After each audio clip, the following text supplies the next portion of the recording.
Welcome to another episode of the Tough Stuff Podcast. Be sure to like, love, share, or subscribe wherever you may be watching or listening because we believe God wants to bring encouragement and hope through these stories. What's going on, Tough Stuff Podcast? Hope you guys are having a splendid Friday or whatever day you may be watching this. They may not be watching it on Friday. Chris and Allison here, your favorite toughies. I just coined that term a little while ago. So that's so not characteristic of you. My little brother had a stuffed animal called Tuffy that he actually got from surgery. So I don't know why that. But you know, tough stuff. We're bringing tough stuff to you. So you can't do the outro, but you can call us toughies. It's a joke. The outro's like serious, you know? What? Like, life is tough, but God is still... I love the phrase, but it's just being an outro. It's literally like something that I say over and over in my head all week long, and it builds my faith. I can like be silly, or not... It's silly that we have an outro. I think that's what it is. It's just the fact that we have even a podcast is like if funny nobody remembers anything from our episodes, they will remember the thing we say every week. Will you though? Tell us if you do. Do you remember it? What is it? We've had some funny people on the show that have been like, oh yeah, we gotta say that thing at the end. What is it? And they say something that's like completely off. Or last episode with Alani, which by the way, that I don't know if there will ever be an episode that I love more than the episode from last week with Elijah's birth mom. But I love how we did the outro at the end because I was like, you know, hey, okay, this is what we do. And then we go to do it. And then she's like, she froze. And then she's like, I still didn't get it. And I left that in because I thought it was amazing. Which was such an awesome week. Not even just the podcast, just such an anointed week. I don't know if there's just some days that you see God's hand. And I see it all the time, but like his hand was just on that whole week. Could not have gone better. Yes, that just from beginning to end, getting to see, you know, Elijah come to terms with Alani and get to know her and just how natural they were at connecting with one another, how much they look alike, which is unbelievable. I that's like my favorite thing. I think there was just so many nerves coming up to it. And then like even when we like started hanging out, like I felt like Elijah warmed up so quick. Which is not him. Kicking her in the back of the seat, cracking jokes on her, which is him doing that. But usually it just takes a long period of time. But then I almost was like, I don't think he's really putting two and two together. Maybe he just thinks that she's another girl that's just hanging out with us, like ministry, whatever. No, he definitely knows. I know, but then he made that comment, which I don't know how it came about, but somebody said something about Selah being in your tummy. In my tummy, yeah. It's okay for me to say tuffy. It's hard for me to say tummy. I've got to bring up quotations to actually say the word tummy because they said the word tummy. Tummy's a weird word. But tummy is any different than tuffies? You're still in the passion for what I was saying. Okay, go. Tummy is a weird word. Tummy, you have children. We call it their tummy. I've got a tummy ache. Yeah, because you have... Yeah, but there's no children in the room right now. Okay. Somebody said something about Selah being in your tummy. Why? It's not like a hypothetical. No, it's a quote. These are quotes. This is like... Quote, tummy, unquote. Tummy... Somebody said something about Selah being in your stomach. They use the word tummy, and Elijah goes, yeah, and I was in your tummy, Alani. And at that point, I was like, man, he really does know what's going on. And she just melted all over the floor, which was amazing. We were in the car. But it's just cool, I think, for her, you know, battling the unknowns of, is he going to accept me? What is he going to think of me? And it's like, just, I can't imagine, like, being, having that, like, strong of a fear of a 4-year-old, but it's so real. Like, how she, like, either he's gonna accept me or he's not, and like he's gonna hate me for what I did. You know, all these things are going through her head.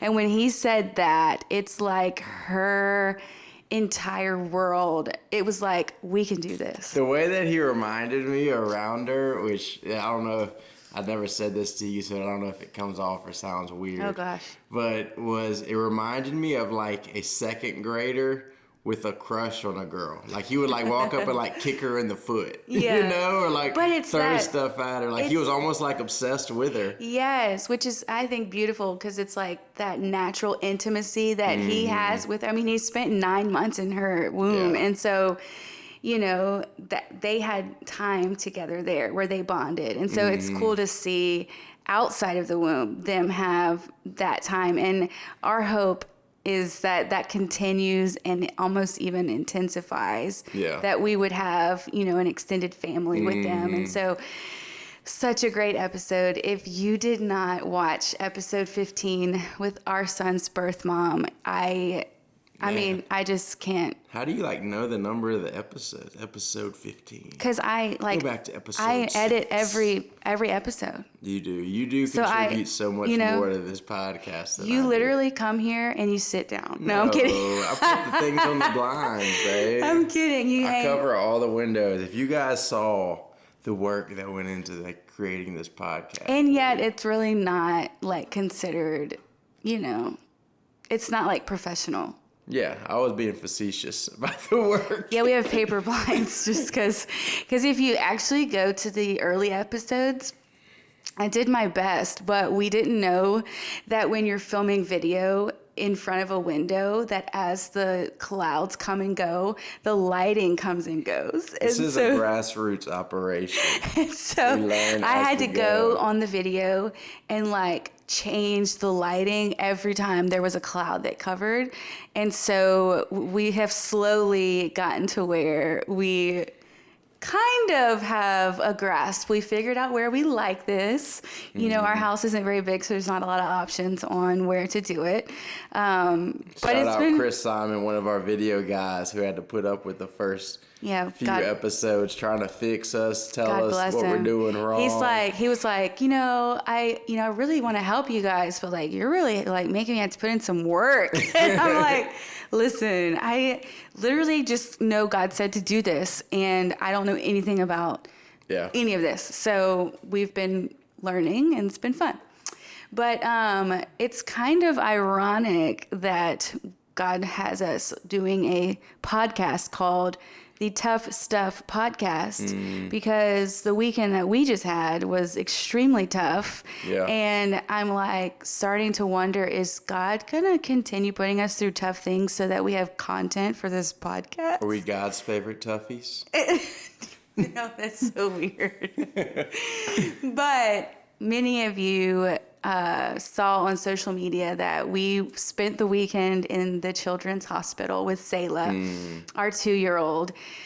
She, this past year, has started having febrile seizures. And so we had kind of a large episode this weekend that kind of put us in the hospital for a few days. A lot of scary moments, which we'll talk about. But it's just really funny that it's like, oh, now we have to shoot a podcast. And literally the other day. We don't have anything scheduled. We don't have anything to talk Well, no, we about. did have something scheduled. But the other day you said, I don't remember if it was on the podcast or not, you said, I feel like God's going to just keep giving us ideas. Yeah. And I'm like, but this isn't the kind of idea that I was like thinking we would do. Like where we would have like a family Not our crisis ideas. and then a family crisis in real time and then get on the podcast and talk about it.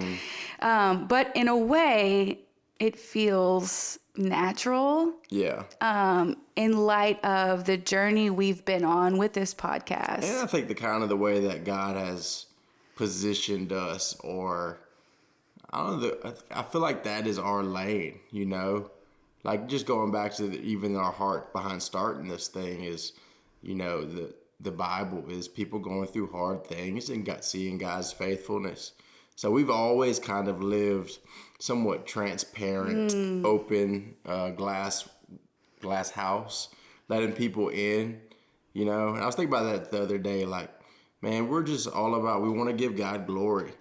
but if there's no story, then he doesn't get glory. Ooh. You know, sharing the story. You know, I was just thinking about how... Such a pastoral way to say that. It's because I was writing a sermon, but I was thinking about how grateful I am for the people in the Bible that even wrote about themselves, and they wrote about the hard stuff they went through. They wrote about their mistakes.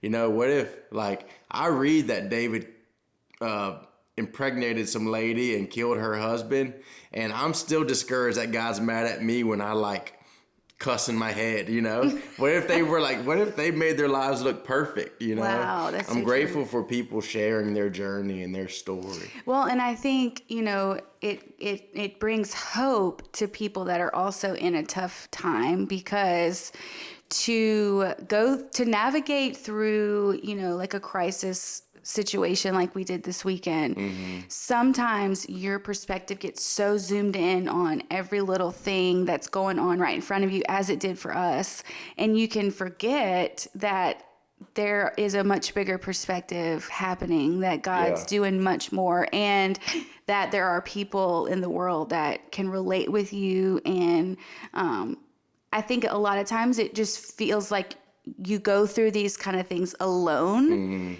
because you don't know what other people are going through. But whenever, I feel like the charge to us with this podcast has just been, like you said, just like lay it all out for people, that we would, you know, talk about the tough things that we go through, and that it's okay to go through tough things. It's okay to question your faith. It's okay to doubt God. It's okay to be scared. But in every one of these episodes, we've seen stories where those things might exist, but then at the end, God comes through every time. Hope. There's always There's hope. He's faithful. Like, he does way more than we thought he would. You know, I think about Alani, and it's like, in her shoes, you know, placing Elijah for adoption was the toughest thing she had ever gone through. And to see her sit right here and almost feel like sisters, and see hope, like, in her eyes, and have the ability to, like, take her along with me in that, and finding more of that for her. Like, that's what it's all about to me. Like, if this podcast brings hope to one person, that's all that, I mean, it's like, I'm done. I'm good. Wow. I hope is prophetic. You know, I hope that the hope is transferable as people hear other people's tough stories and see either their hope in it or the hope that came about, that they walked into what hope is. Hopefully it transfers to those watching. Hope is everything. You know, you can go through some tough stuff as long as there's hope. Yes. You know, that's good. Even just a slither of it. Even a slither. Sliver. Sliver. It is sliver, huh? Did you say slither? I did say slither. Like a snake. Just a slither, I hope. Little slither. Sometimes last year, that's all I had was a little slither. You just had this much. I had like a little snake bit, you know? That's weird. Anyway, well, let's talk about this weekend. About this weekend, or just talk about this whole journey with Seizures? Yeah, let's talk about the journey, and then I want to share, since it was so recent, we have the details in our minds still of all that happened, and I think sometimes those things bring hope to people in obscure ways. Yeah. Well, let's start out with saying, like, and we've never had this conversation. There's just so many things that you don't talk about being married, or that you don't talk about, period. So, like, and I don't know if it's because I've always felt like I was God's golden boy, or like what. You never know where I'm going, babe. Just hold on. You said, yeah. But like, I've just always imagined like our kids are cute as heck. Like, they're like the cutest kids I've ever seen in my life, and that's not like surprising to me. I've just always suspected or expected that we would have like these perfect children, no health issues. This is where I'm getting at. I know. I'm like, I've just looking always at you thought like, they would be like perfect. Like I never, like I think look at every Terry parent and feels- Brienne, and I'm sure maybe, I know, but I'm just trying to paint the picture. Like this has all been so unsuspecting to me.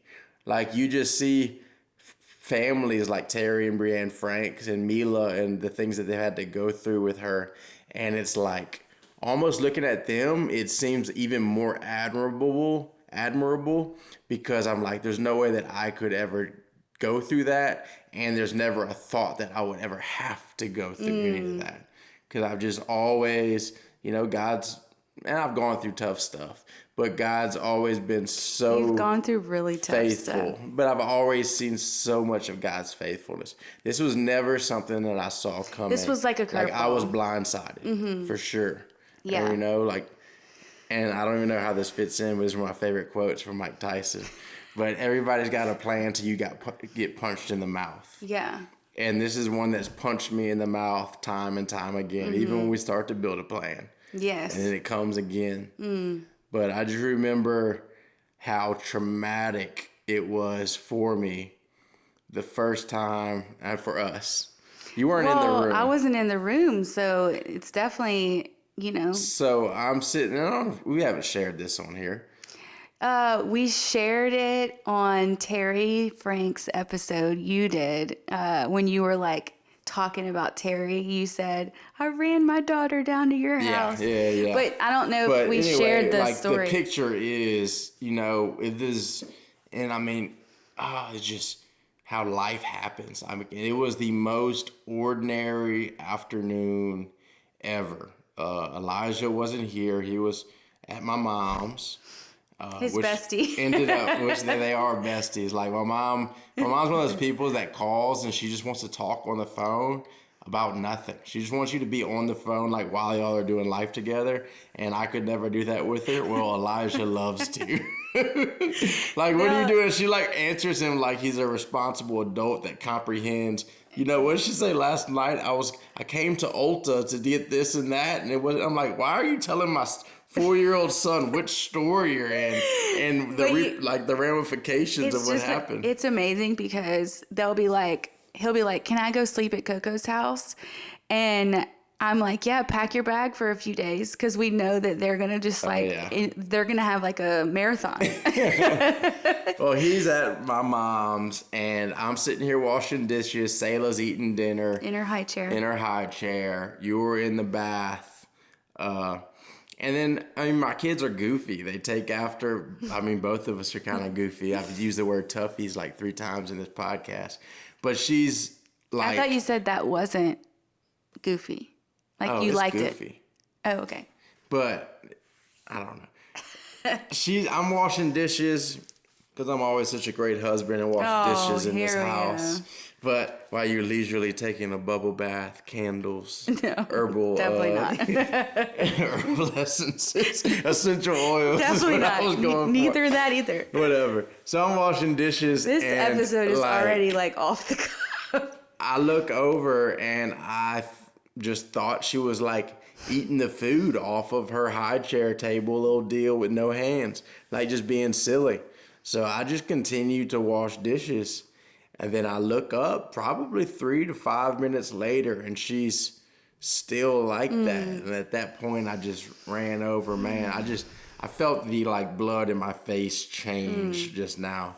But I remember running over and just seeing her seizing, eyes rolled back in her head. And I could almost feel the chills right now and just... and like she's just, and you don't know what to do, don't know what's going on. It's scary. Her lips are turning blue, and you started yelling at me to call 911, and I was like taking a bath, and I was like, what? Like couldn't process what you were trying to say. Yeah. And by the time I got into the kitchen, I don't know, you were like running out the door to go bring her to Terry's. Well, I was running out the door because it's just one of those things, like, which I guess you could have been that, but I know you. But when you're in these scenarios, like the last thing you want to do is be in it by yourself. And you want to find somebody that might possibly. So are you saying anybody would have been better than me? I'm trying to clean it up now. I would say that because I freeze. Oh, we know how you are, and you either freeze or you hide. Like, you remember that time there was that guy coming into the church office, and you was like, you went and hid behind somebody's desk instead of like warning other people. Because I was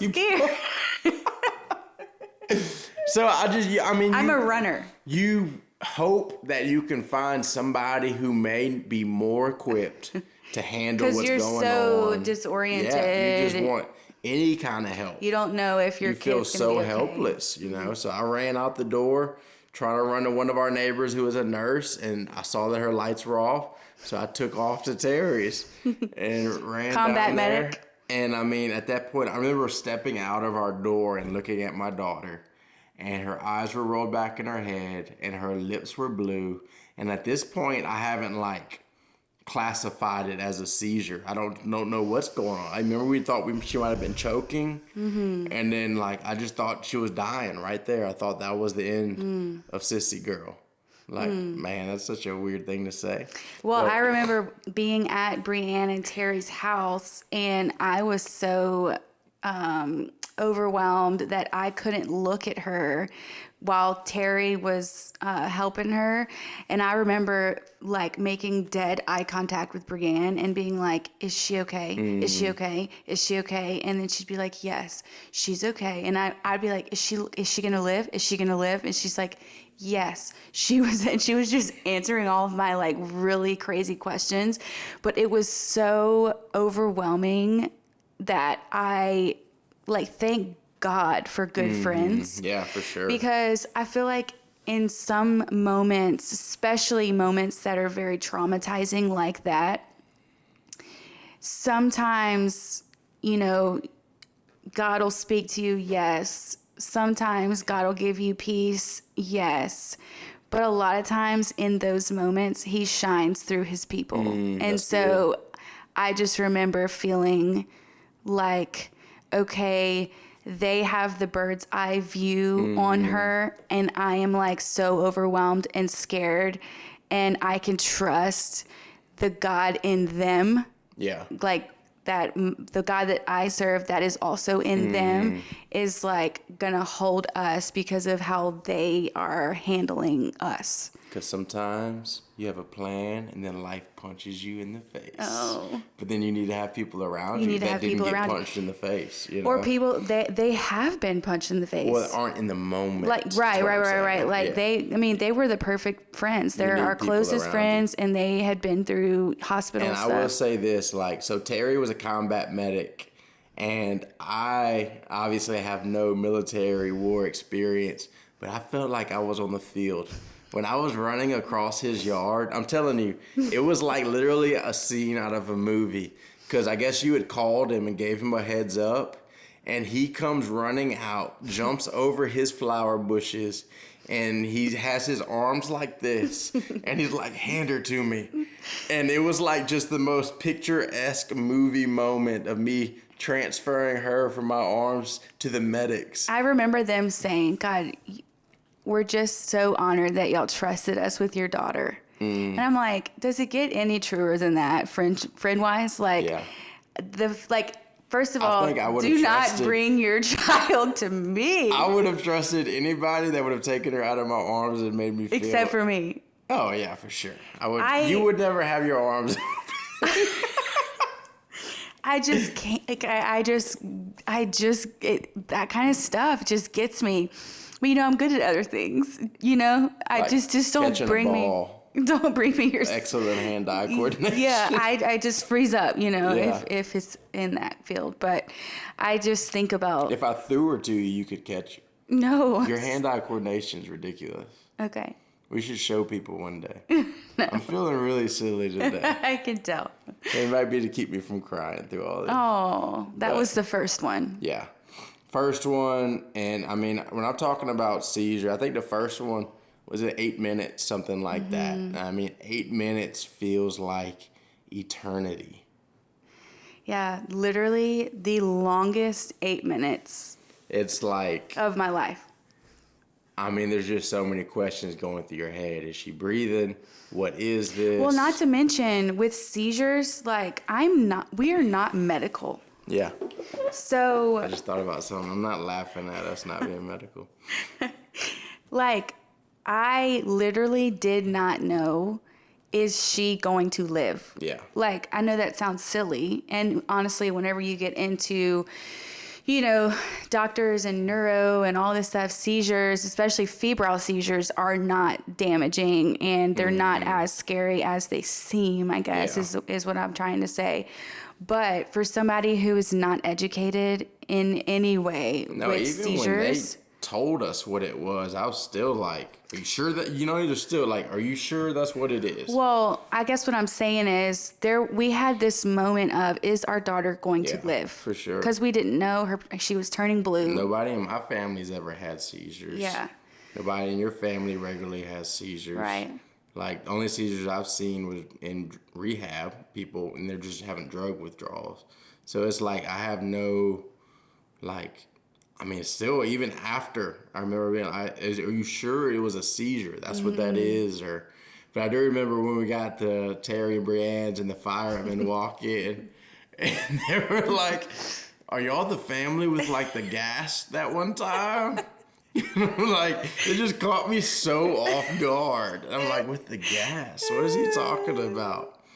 But were you the one that left it on the first No, time? Selah did. The first time. Selah, that's why we had to get those little covers. We have a gas stove, and Selah turned the gas on for like 6 to 8 hours. It's not funny, while but we it's were funny gone. now because... And we came home, house smelled like gas. Which is amazing that you were there because I can't smell. Which is very scary in the fact that you cannot smell at all. Which I don't know if you guys know this about Allison, but she has, I'm not talking about like, can barely smell, I'm talking about no smell. Like our child, she doesn't know when our kids have dirty diapers. Somebody's got to tell her or she's got to check. I rely on our 4-year-old to inform me that our 2-year-old has gone to the bathroom. And he will inform me, she's got poop. There's poop. Get away from me, Sarah. You've got poop. So he's like, y'all are the people with the gas issue? The fireman recognized us from the time that he came to check our gas. No, not that time. Not just that time. But it happened, was it 2 days in a row or twice in a week? Twice in a week. It was twice in a week, maybe 3 days later. I did it. You left the gas on for a couple hours or so. And we had to call the fireman out again, and it was the same guys. It's like my daughter's like seizing. She's still not conscious. And the guy's like, y'all the people with the gas? I'm like, what gas? What is going on? Is my daughter going to live? And at that point, they'd realized it was a febrile seizure, so they didn't take it very serious. But at the same time, they were serious, but they didn't. They were not as worried as we were. Yeah, and then so after she has this seizure for 8 minutes, I mean, there's still this 45-minute period of her not present. I mean, eyes still somewhat rolled back in her head. She's not really answering you. You remember them saying, okay, only one parent can go in the ambulance? And I was like, do you want me to go? And you were like, no. Yeah. Yeah, because I knew if there was anything that was needed, it wasn't going to come from you. I had to get Brianne to drive me to the hospital. Because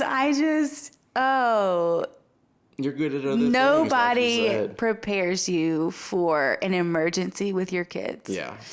I already had like an issue with blood and all these things, like we've talked about when you were in Arizona and you separated your shoulder. They needed to help me too, but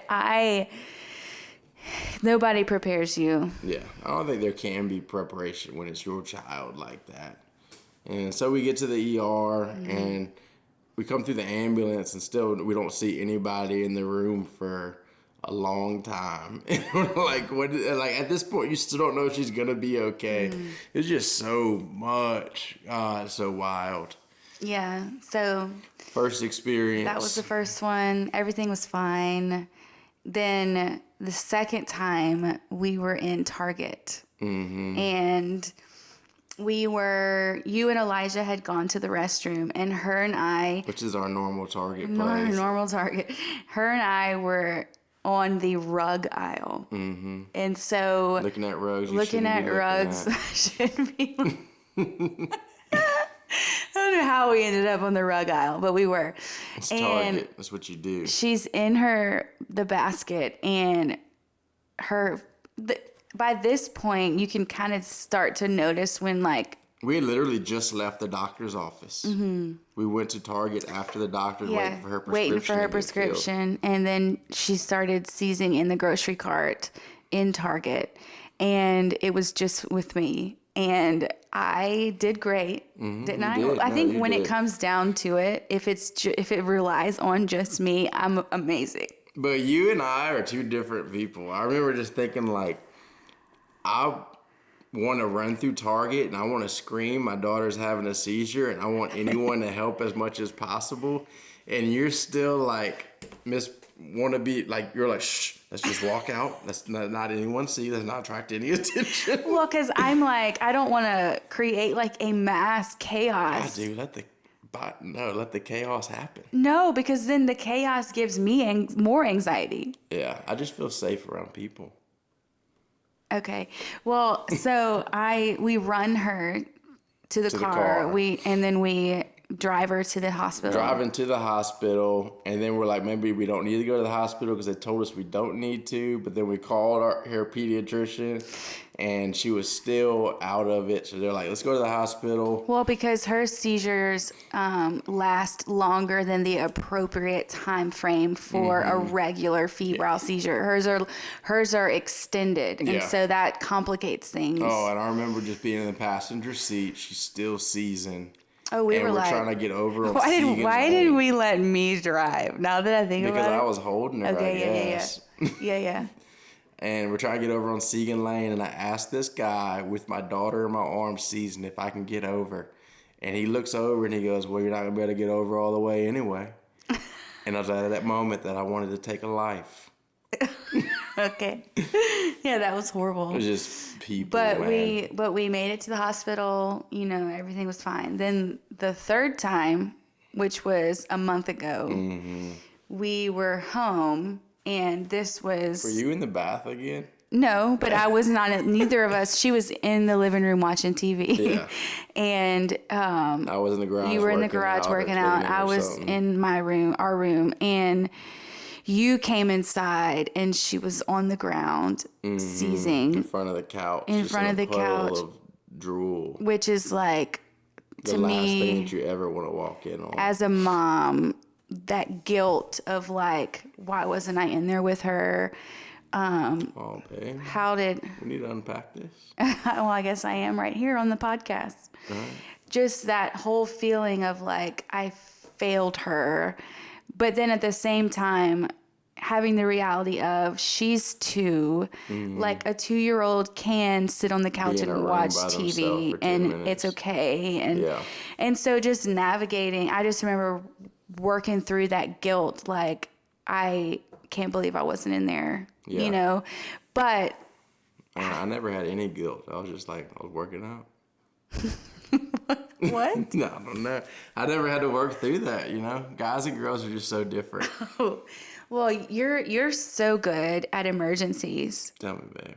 Like, when that happened, you grabbed her, you ran outside. Feel like I'm built for You're emergencies. very, like, thank God, because if it was like you were like me and we had 2 people like me, I don't know if we would make it. We would both just run. But you ran outside, and we, because you were like, she needs fresh air. And, you know, I feel like whenever things like that happen, I just like spin in circles and I don't know what to do. And you're like, no, we need to go outside for fresh air. And I'm like, okay, like I'll follow your rules in an emergency. Cause I'm like, I can't think straight and you can. And so everything went fine. We stayed home. We didn't go to the hospital. They gave us a emergency medication. By the third time, you're kind of like, okay, I think I know what a seizure is.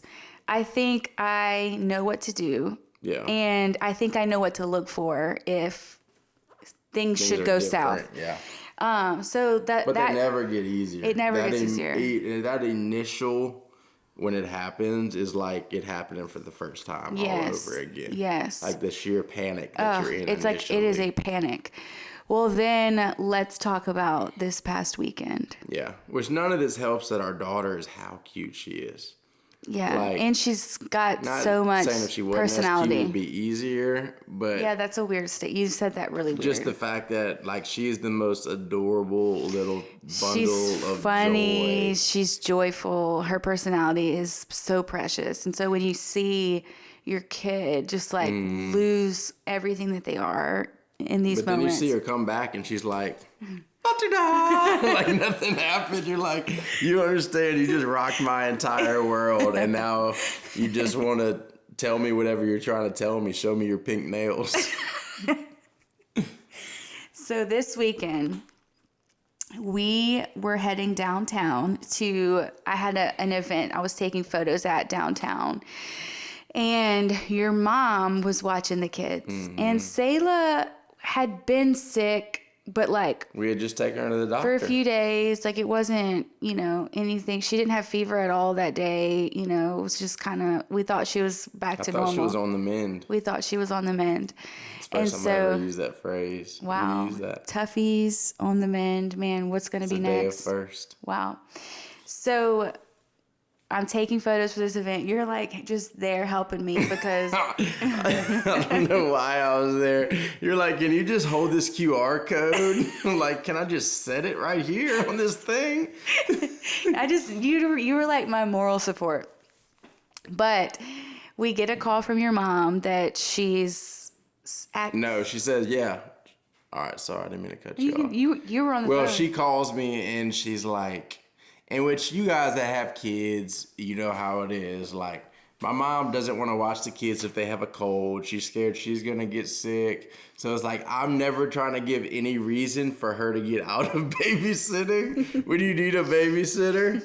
But she's like, Selah's acting kind of funny. Has she been doing this? Has she been doing that? Did she have a fever? I'm like, no, she's fine. Don't worry about it. I was like, she's not going to have like a seizure or anything. And I was like, oh, no, Mom, don't worry about it. She's doing great. She's fine. And then I think she even gave her, and I said, hey, just give her some Motrin anyway. And I was like, all right, well, I got to go. And 5 minutes later, my mom calls me and she is freaking out. And she's like, she's having a seizure. And it's like your heart just like hits the ground. Because you're not there. Now, I did feel a little guilt that time. Oh. I'm empathizing with you. Wow. I felt it. I feel your empathy. But I do know what you're saying now. I didn't put But your two and two heart like together. hits the ground. Yeah. Because you're not there. Mm-hmm. And you're at this event. You got like 10 people in line to have their pictures taken. So you're like, what are you going to do? And I was trying to be, present there. And I knew you were handling it, which is fine. And so and this one, like, go ahead. What were you going to say? No, I don't. I was. No, we start calling Brianna and Terry first. They're not home. End up calling one of the neighbors over. Lindsay. And we just FaceTime the whole time. I said, Lindsay, just run over there, please, if you don't mind. And she was I'm so thankful. Yeah, she's. Just moral support. Yeah, anybody. But then I remember it just being like, it taking so long. And they had given her the medication. And the whole thing had dissolved under her tongue. And she just kept seizing. I mean, it was 15 minutes of like nonstop, no breaks. And I remember at that point, we were still trying not to maybe go to the ER. Because we're like, we did the last one just fine. But something about this one did just feel different. It was her breathing. Yeah, her breathing. So she had this metapneumovirus, which is a lot of respiratory stuff. So her breathing was just very jerky. She was working real hard to breathe while she was out of that. Keep trying to think of the word. It's not catatonic, but there's a certain state that you're in after. And so I was like, yeah, Mom, let's bring her to the ER. So we packed up our stuff and we headed there. Headed to the ER to meet them there. And which the ER is in. It's just such a. I guess it's just. Being in the medical field, I mean, kudos to you guys. You see the brunt of so much. But when you're like as unexperienced as we are, and we're running into the hospital, and we're like, our daughter's seizing, and they're like, do you have your ID on you? I'm like, what? Can you stand over here and take a picture? What is going on? So we run to the ER, and they get us back fairly quickly, and we're back there, and then first off, Kelsey walks in. Yes, there's a girl that works there who was our nurse for the first seizure. Yeah. And she fell in love with Selah. Even though Selah was so mean. Selah was so mean to her, but she fell in love with her during that visit. And so she saw our names on the thing that said we were there, and she came to see us. Yeah. And so in a way, it was like, this is amazing that somebody sees us and cares and is excited. They all cared, but it was like she saw our name and she came to visit. Out of her way. Yeah. And then the other thing was the ER doctor is a guy that I went to school with like my whole life. Mm-hmm. And so it's really cool. That was another God wink for me, is like, okay, you're like positioning people around us that like we know and we know they care, and like as scary as it is, like I felt relief that I could trust them. Mm. And so which I think even he did such a great job of just being there, answering questions. And then I think even once he had gotten off, he sent me messages because, we went to kindergarten together. Yeah. And then even Kelsey, when she walked us upstairs. Even when she was supposed to have been off. Yeah. Just seeing God's hand and care for you. Yes. In those moments is so special, because it feels like, there are moments where you feel almost hopeless. And those are those moments of hope, Yes. God can be seen through people and through circumstances, and there were definitely moments where I could feel my hope like shifting, and then God would show up in a different way. And and so we're there in the ER, and Selah has never had more than one seizure in a day, and so we didn't think that was gonna come, and so I released. They told us they were going to admit us into the hospital because the virus had been so bad to so many other kids. So I said, go ahead, get our clothes, get our toothbrushes, get all the some things. Atomic Burger. Get us some food, which I didn't eat. And I was like, yeah, I'm fine. Well, I don't know even how long after I was holding her in the room, and she started having another seizure.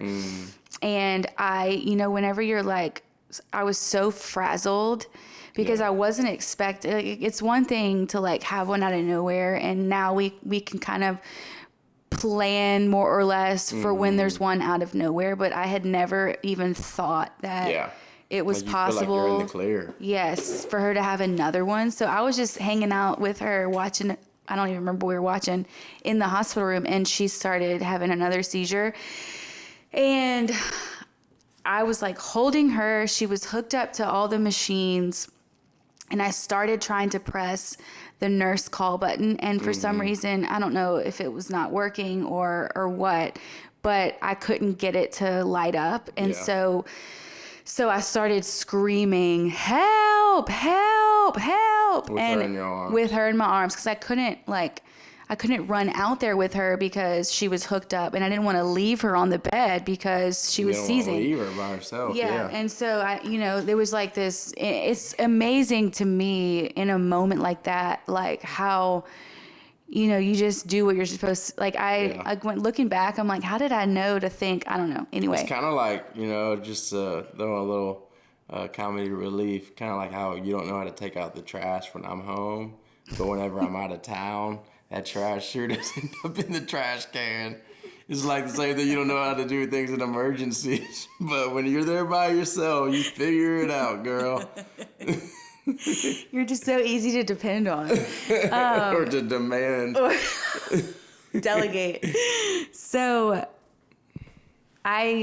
looking back, and even in the moment, I knew this is the most traumatizing experience because I'm holding our daughter. Her lips are turning blue. She's seizing, and I am having to yell for help. And thank God we were in the hospital. Yeah. And so these, I don't even know if they were nurses. These random, they worked there. I didn't know what their position was. They were walking by, and I saw them, and I started screaming louder, like, help, help.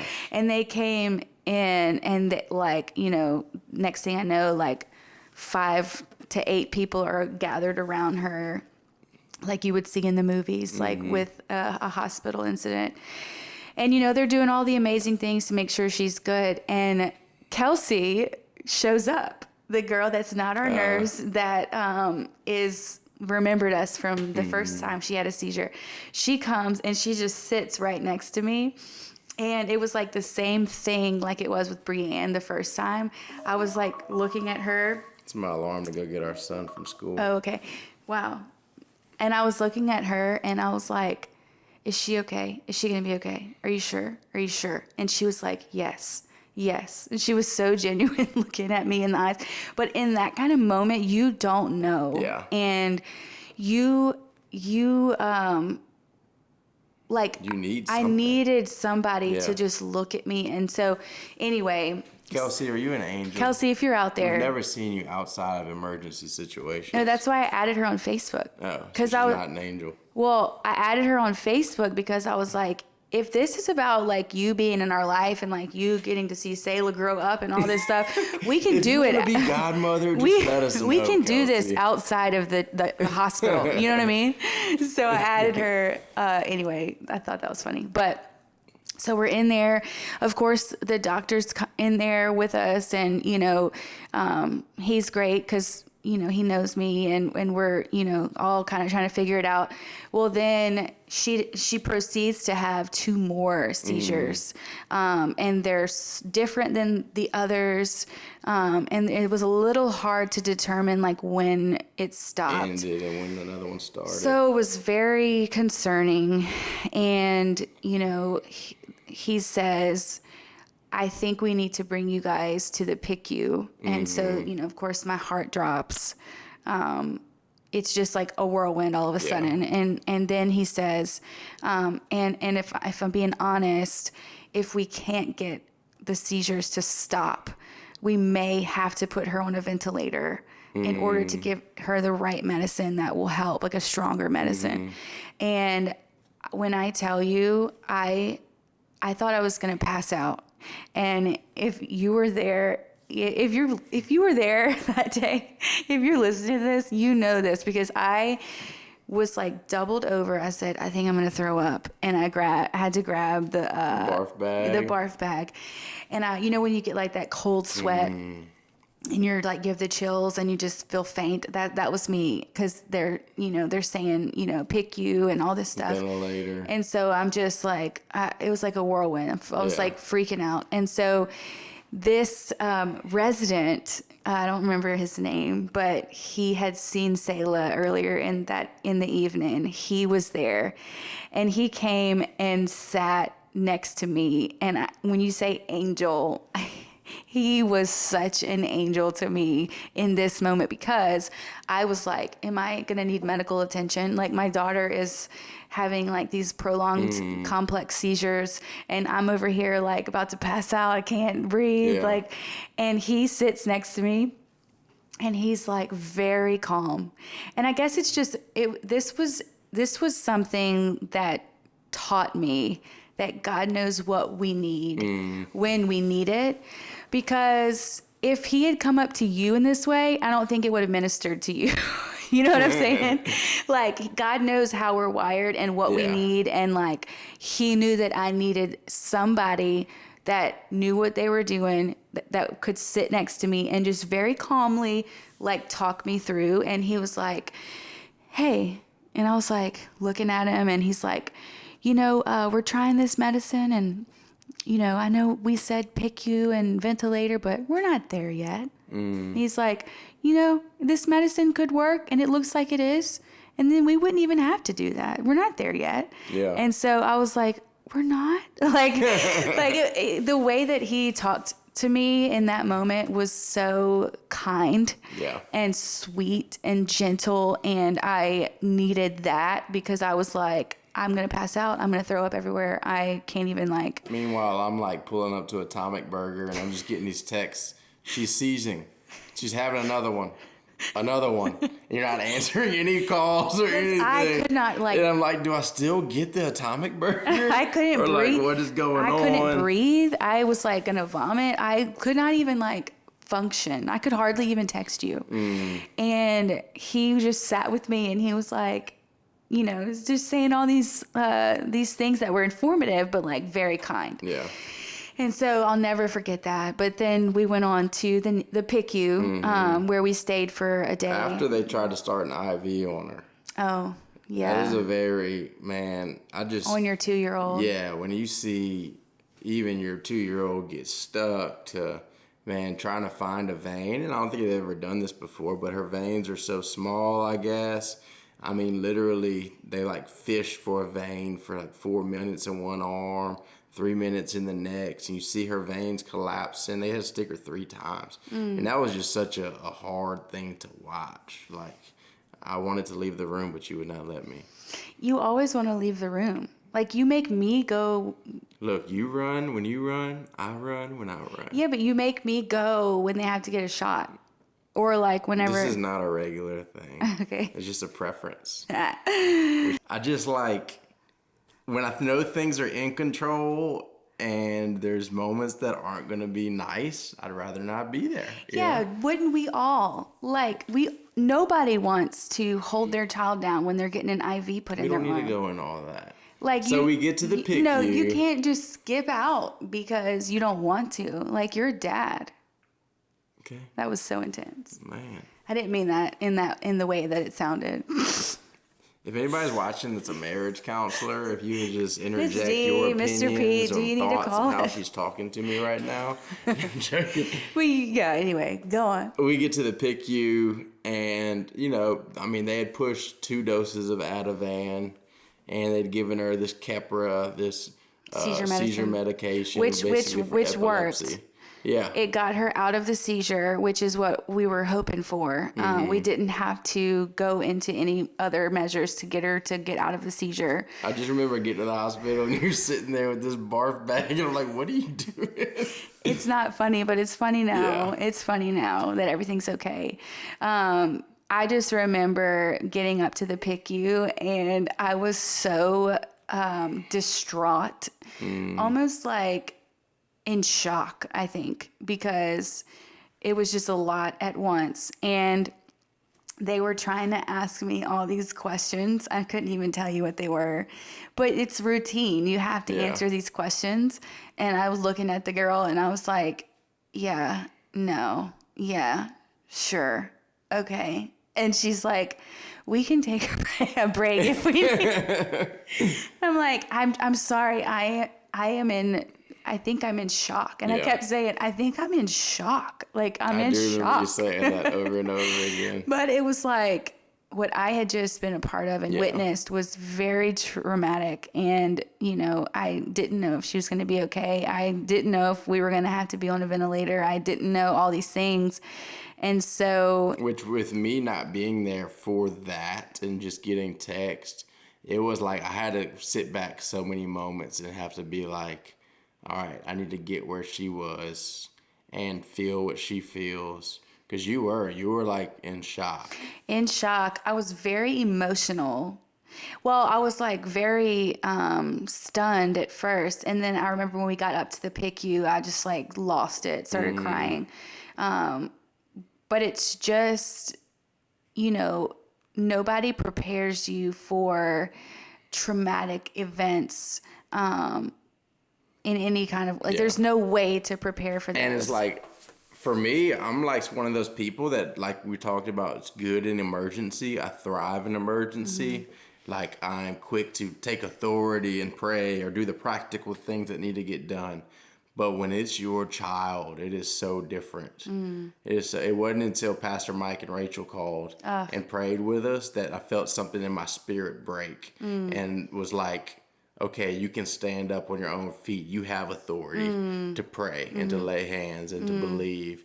But before that, it was like, man, the faith got knocked out of you. It's like you get punched in the breadbasket and your faith is gone. You know, it's just like you feel helpless. Yeah, which is so like something that I think can often be lost in translation when it comes to like living as a Christian or whatever. Like even as a pastor, it can be, you know, well, certainly your faith is, you know, 10 out of 10, you know, all the time. You're a pastor.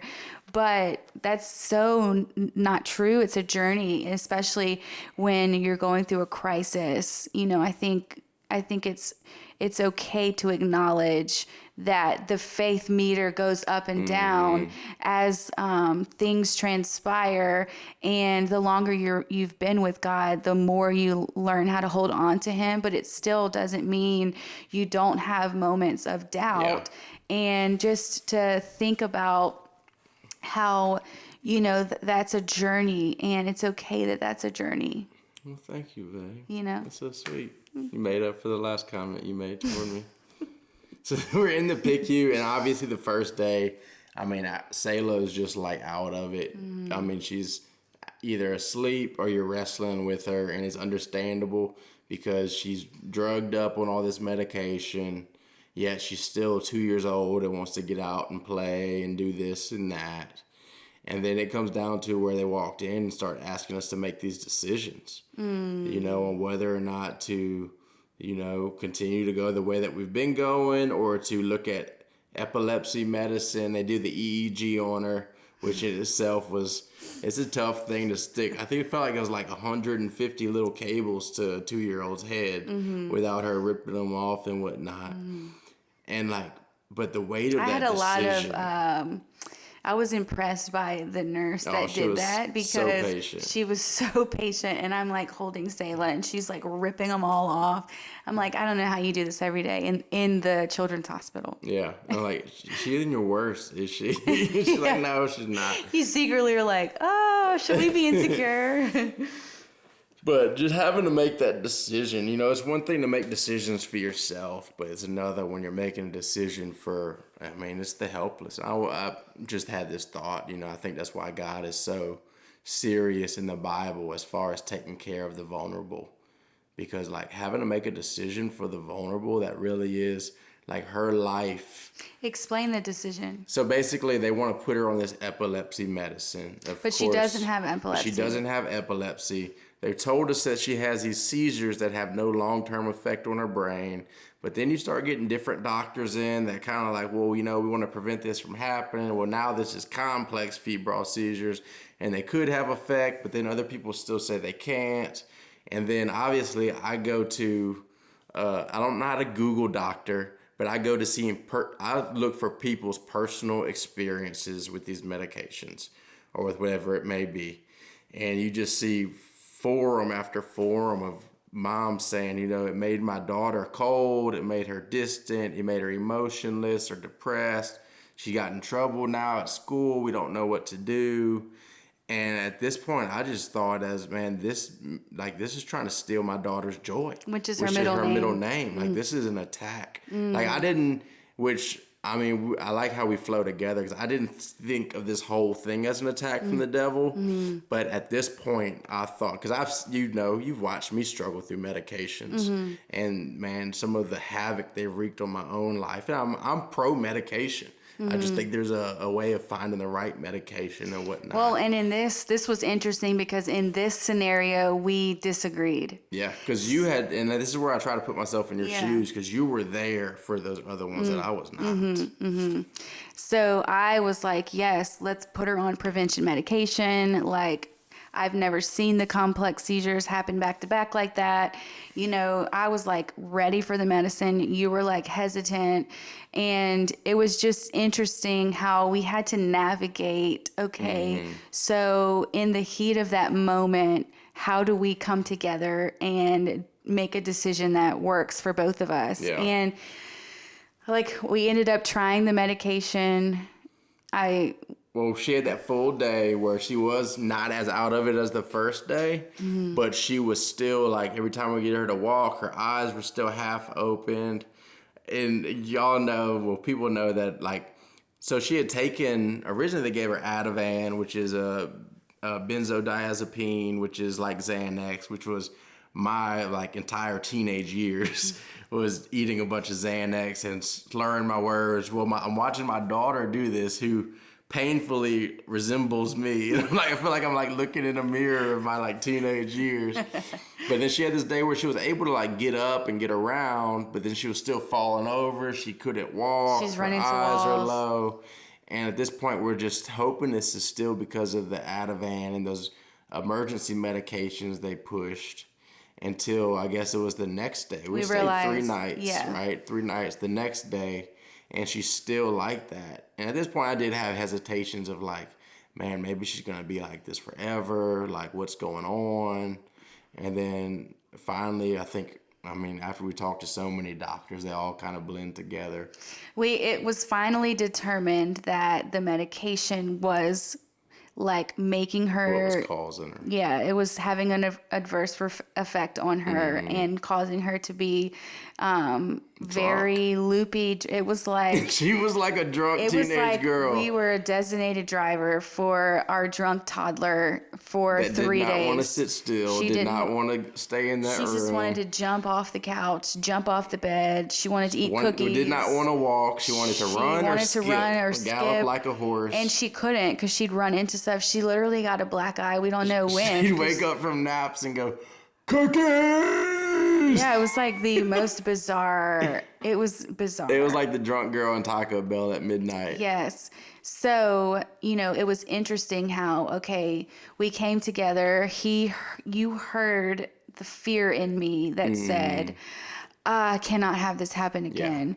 Like, let's please try the medicine. Like this, you weren't there. This was scary. Like, whatever. And so we tried it, and it caused all these reactions. And so then it was like, okay, then I think you came in and you like took authority over it. You were like, this is an attack on her middle name. And I was like, okay, it is. And so at that point I was like, whatever you think we need to do, we need to do it. And so it's just interesting how that journey took place. And, I believe that God has given you the authority as the man of the home. Wow, but in moments like that, fear and all the things can control you. And so I'm so for happy me, we're getting this on tape. Tell me I'm the man of the house again. stop, you're so weird. So it's like I needed to see, because at the end of the day, you want somebody to feel what you feel. right? But at the end of the day, I want what God wants for her. Yeah. And if God wants her to be on seizure medicine, I want her to be on seizure medicine. If God doesn't want her to be on seizure medicine, like at the end of the day, that is what I want, is what God wants. And so for me, when it didn't work the way that we thought, to me, that was like, okay, maybe the seizure medicine is not what God wants. And maybe it is, but maybe it's just, And I don't think it's always as black and white. Now, like, don't go sin. Like, that's black and white. But I think so many times we put so much pressure on us to make decisions because we think that if we just make the wrong, I'm not talking about sinful things, I'm talking about between this or that. Sometimes you just need to try them out and God will close the door if it's wrong. Yeah. Well, and our minds were going so scattered. It was like we needed God to open or close the door. Yeah. And so. Because it's almost like, man, whenever you're weak, he is strong. Yes. And we were too weak to make a smart decision. It didn't work. And so we're kind of in a weird limbo spot, just trying to figure out what to do. Which I did end up doing a wedding for a guy whose son had something similar, and they found some routes that were different and have actually worked for him. So we're looking into that. Yeah. Follow up with a neurologist. Just see how God leads us. But we just know God's faithful. We know our baby girl has got a call of God on her life to bring joy in every room that she walks into. And if you know her, you know it's true. Yeah. I think all in all, what I learned is like, no matter how low you get in a moment of crisis, like God can handle that, and God can meet you right where you are in different ways, whether it's through the resident who calmly talked to me and got me out of the spiral that I was going down, or whether it was the door closing with the medication, where then the neurologist and everyone, we were all on the same page with, okay, this isn't going to work for her, which is kind of where we were disagreeing, is like I was siding with one of the doctors. And, anyway. I thought you were going to say, after all this, through everything I learned, life can be tough. No. I was like, man, you're about to drop the mic, huh? No, I think this is so interesting how it's real time. This just happened, like we are exposing like what it was like to walk through a tough situation and look for God's hold on to our fingerprints. faith, kind of. Yeah. Look to God, ask for prayer. I mean, we reached out to our safe people and people close to us to pray, and our pastors. This was the first time that and I usually judge people that ask for prayer Why? for things on social media. Oh, yeah, you But did. I was so powerless. I just wanted to get as much help as I could. Yes. Yes, it's just that level of desperation where it's like God can handle your grief, God can handle your confusion and your doubt and your worry, and in that situation where we didn't know what was going to happen, we were able to see God move and acknowledge his existence through different means. Yeah. And so grateful, not to cut you off, but for those that, reached out, that were praying for us, that meant so much to us. Keep praying, because we're still trying to figure some things out. But just to see God through you in this weekend. You talking to Kelsey? Whoever's watching, if you were a part, if you prayed, if you texted, if all the things, to see God through you was a blessing, a gift during a really, really scary weekend. And so we got out the hospital. She's okay. She's back to her normal self. She's at daycare today, which is awesome. Yeah. Which one thing faith is not going to help me with is if I'm late to go pick Elijah up. Okay. So let's go ahead and wrap this thing up. If this thing blessed you, share it, like it, follow, all those things, even comments.